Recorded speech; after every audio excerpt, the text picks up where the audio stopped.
gumani hammange kichik xodimlar bilan avtomat xonadonlar sizlarni tadbirkorlar yangi boshlamoqchi bo'lganlar uchrashuv borada shu uchrashuv bo'yicha sizlarga yangi tabriklar hammange yangi boshlagan tabriklarimiz asosan ikkita tabrikimiz yaxshi yangi va yangi o'zi bosh tadbirkorlar rivojlantirish uchun endi boshlagan tadbirkorlar uchun qulay produktlarimiz bor, kredit mahsulotlarimiz bor.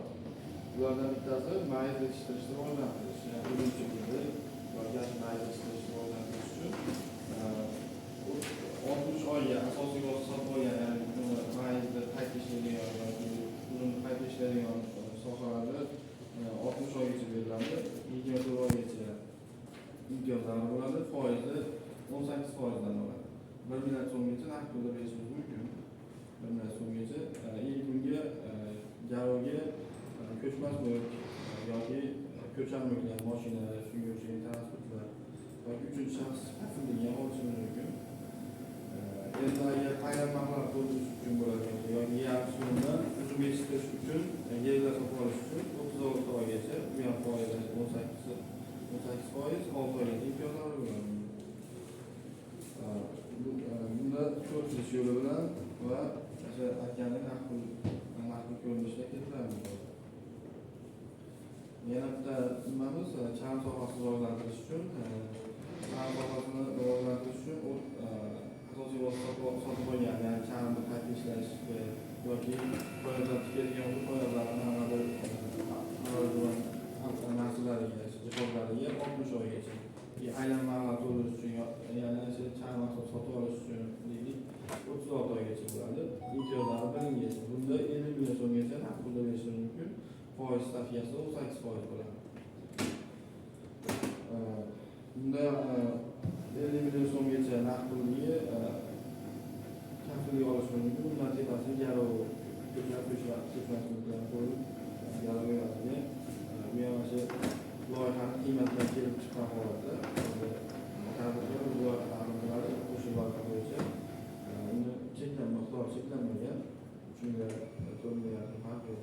O'sha garovga tortib mana shu rejalari to'g'ri.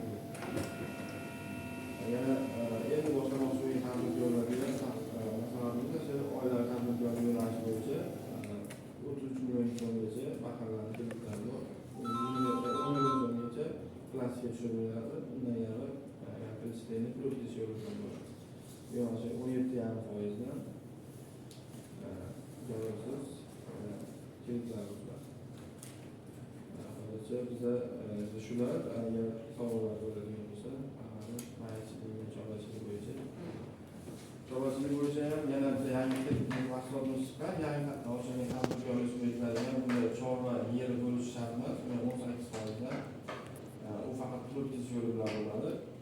Bu ham o'sha garovga garov evaziga bo'ladi. Ko'chaga ko'chmaslikda evaziga 1 million so'mgacha ya'ni mol boqish uchun talab qilinmaydi.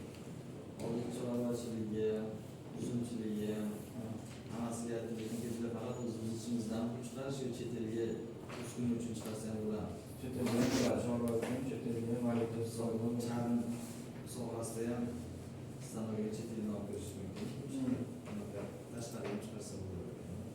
Chet elga foizi bunday kamroq bo'ladi. Endi valyuta hisobiga foiz kam bo'ladi, 10%, 8%. Faqat so'mda deyilyapti, bunaqasiga ham beriladi. Yo'q, uzumchilikniki faqat so'mda, endi chang sohasi, chorvachilik, chet elga eng kamida chet el valyutasi olib bir mashina. Eng kamida 30 ta chiqadi.